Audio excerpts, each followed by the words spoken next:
Going to church does not make you a Christian any more than being in McDonald's makes you a hamburger. To, ak chodíš do kostola, ťa nerobí kresťanom o nič viac, ako to, keď chodíš do McDonaldu, to z teba nerobí hamburger.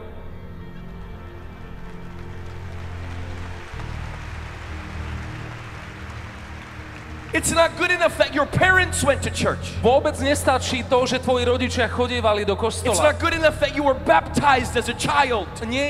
Nie je dosť to, že ťa pokropili vodou, keď si bol ešte nemluvňa.